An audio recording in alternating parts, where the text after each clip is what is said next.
Hello there, everybody. Welcome to 5.3, sampling and surveys.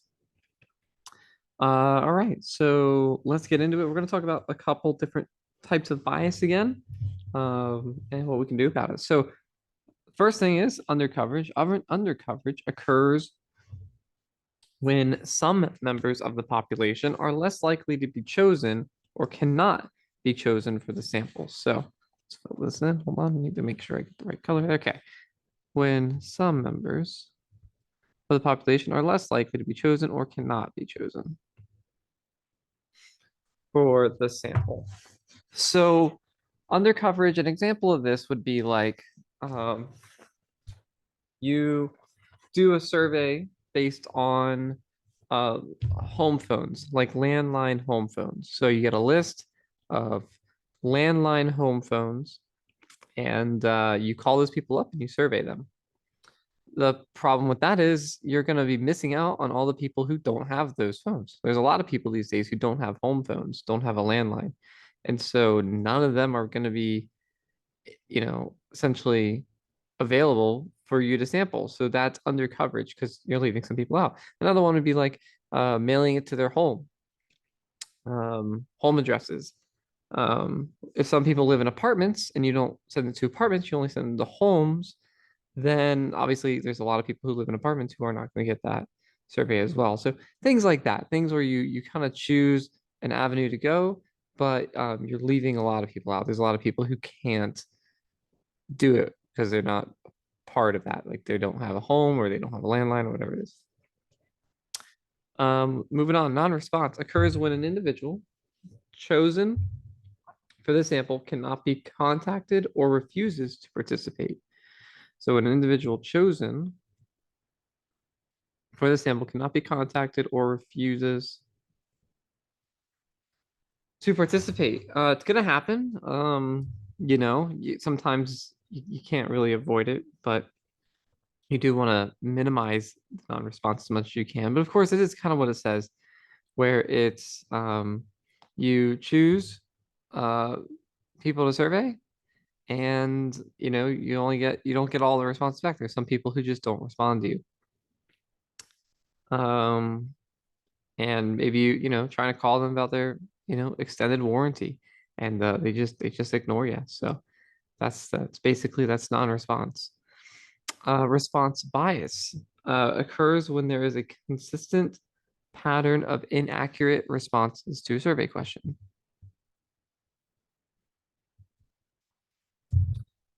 um Trying to think of an example to this.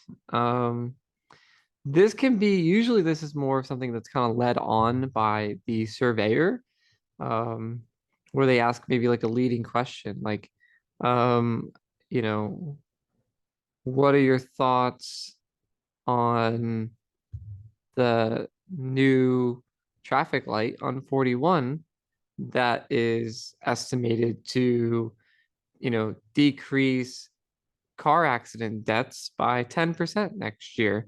Like the way I phrase that by adding that little extra at the end about saving, you know, uh, lives from car accidents that are less likely to occur now, that's just sort of saying, hey, it's a good idea, right? I mean, like, because it's gonna save people's lives.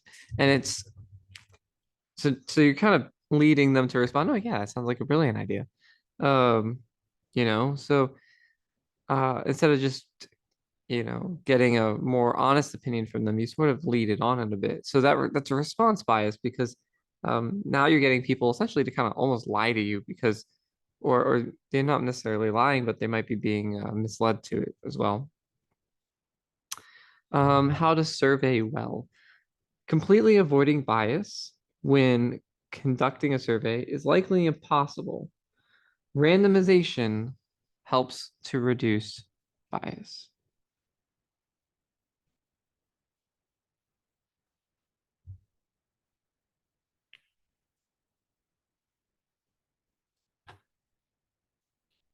Okay. Yeah, randomization helps to reduce bias. We talked about that. We've seen that, of course. So let's jump into our examples. Example, undercoverage. A veterinarian wonders what proportion of dogs in her county are malnourished. The vet examines the records of a random sample of 100 dogs.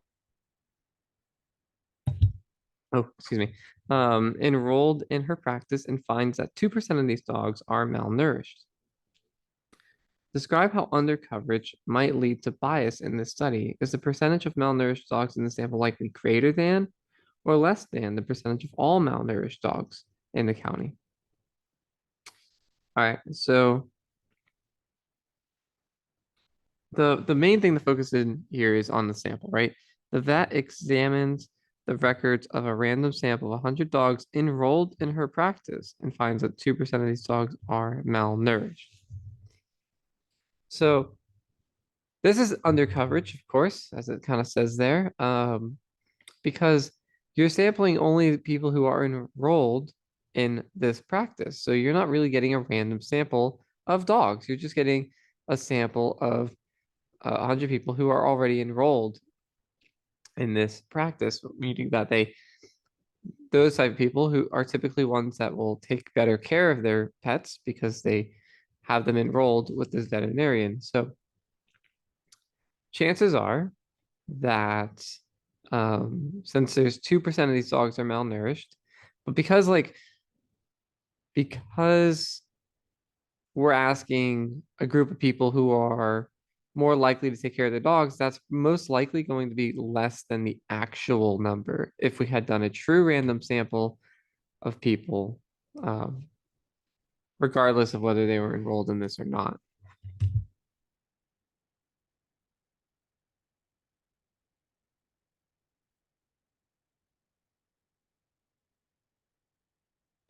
So let me go ahead. We'll kind of write this all out. So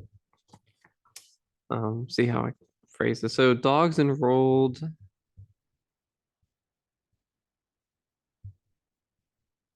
at a vet practice are likely to have owners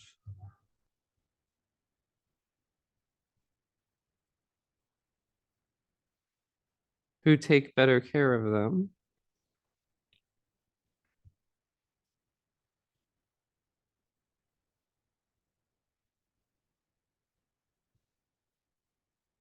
Um, because the sample only includes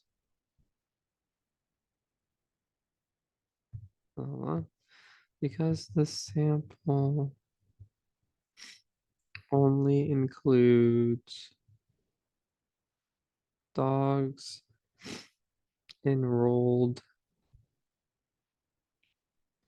at a vet practice.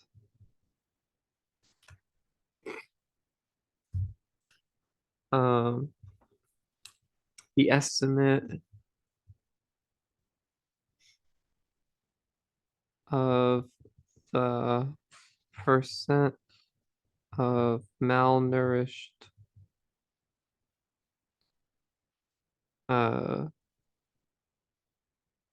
dogs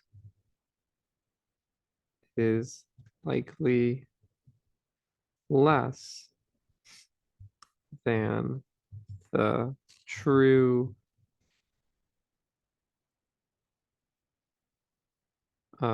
percent of malnourished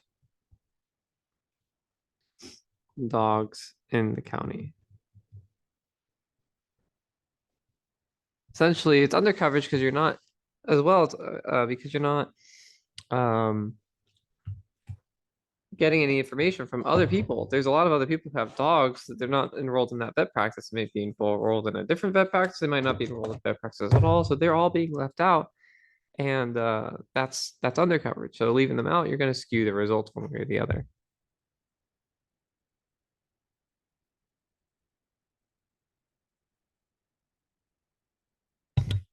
Okay, so the next example for non-response says at a recent alumni reunion for a large university, a survey about annual income was given to the 2,431 alums attending the reunion. Of the 42 alums who responded, the mean income was X bar, sample mean, equals $132,473. Describe how non-response might lead to bias in this study. Is this mean income in the sample likely to be greater than or less than the mean income for all alums attending the reunion? So this one, because it's about income, right? A lot of people feel a little insecure about income from time to time. So it's likely that people with a lower income are probably just not going to respond. They don't want to share their income with a survey. So because of that, you're probably going to get people who have more money responding to this, who do earn a higher income because maybe they're more proud of it. They want to show it off a little bit. They want to brag about it. Um, and that again, that'll leave people with a lower income out. So that's going to be non-response because of course you're not going to be getting, you're not going to be hearing from the people with lower income because they just simply don't want to share it. So that's basically what we're going to write here. So people who don't earn much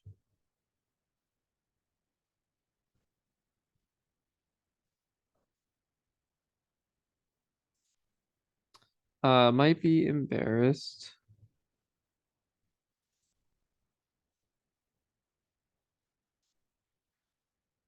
I gotta remember how to spell words and choose not to respond to the survey.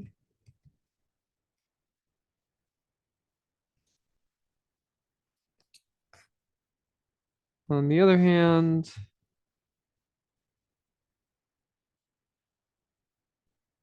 people with a high income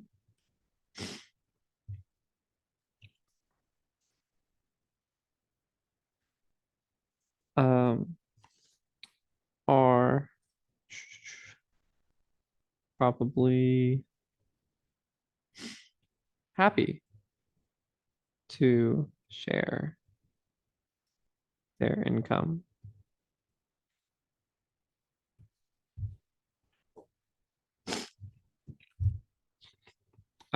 So therefore, the estimate, ooh, sorry, one does that sometimes. The estimate from the sample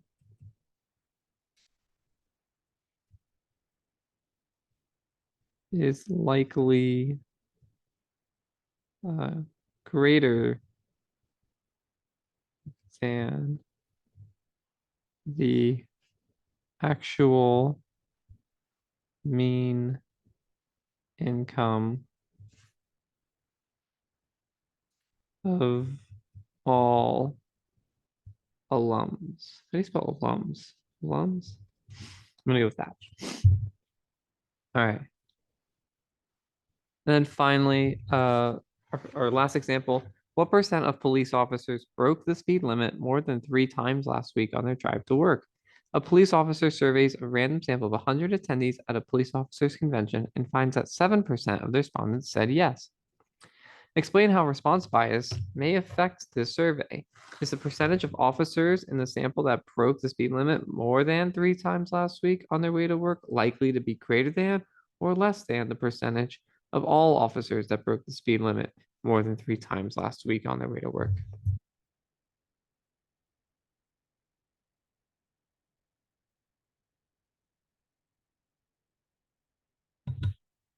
All right, so the response bias here is you're going to get police officers who lie to you because as a police officer, they obviously feel pressure to because they serve the law to respect the law. And obviously if they break the speed limit a lot, if they're driving too fast, they're not really respecting the law.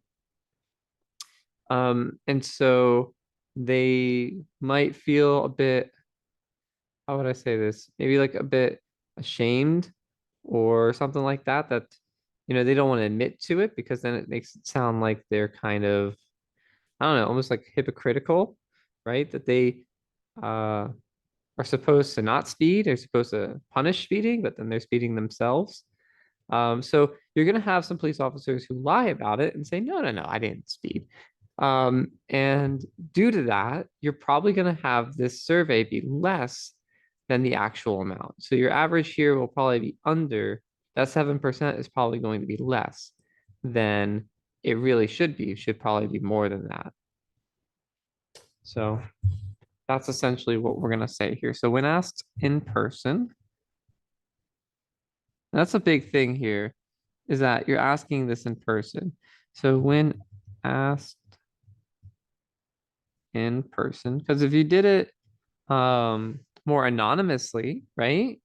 Where they're not put on the spot, there's no record of who they are, then you're gonna get more of a you're not gonna get this response bias. But if you ask them straight to their face, they might lie to you. That's the problem there. Officers, when asked in person, many officers might be embarrassed to admit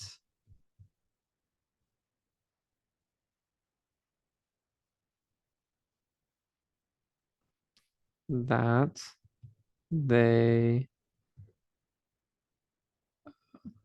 gotta spell the right version of the word break here, break the law.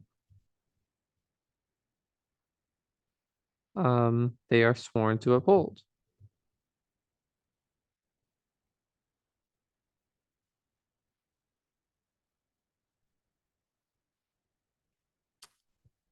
So the sample proportion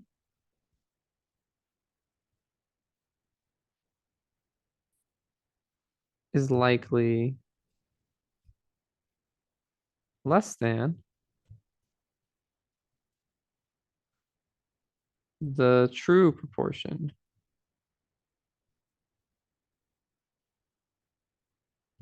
of police officers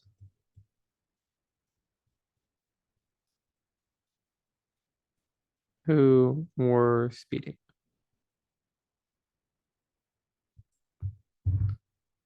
All right. Yeah, that's gonna do it. So we talked about undercoverage, non-response, and response bias, and you can kind of see the ways about it. So in conclusion, I want to say things that could have made these better. So for the undercoverage one, simply put, you shouldn't just be asking the people at the vet practice. You should open that up to anybody with a dog, basically, and surveying them. Because when you limit it to just a vet practice, you're getting undercoverage from, you're not getting everybody. There's a lot of people being left out of that. So open it up to everybody, can fix it. Um, the alumni question with non-response. Again, this would probably be fixed with a bit more was anonymity, being anonymous. If they could put their income on something more anonymous, like a piece of paper and doesn't have their name on it or anything, then they don't feel necessarily like embarrassed because they could share it and no one will even know it was theirs. That would probably help that scenario, and you would get more people to respond. It might not fix it. There might still be some non-response, but I know I would feel more comfortable sharing my income if I knew that it was maybe more private, right? And then finally, the same can be said with the response bias here.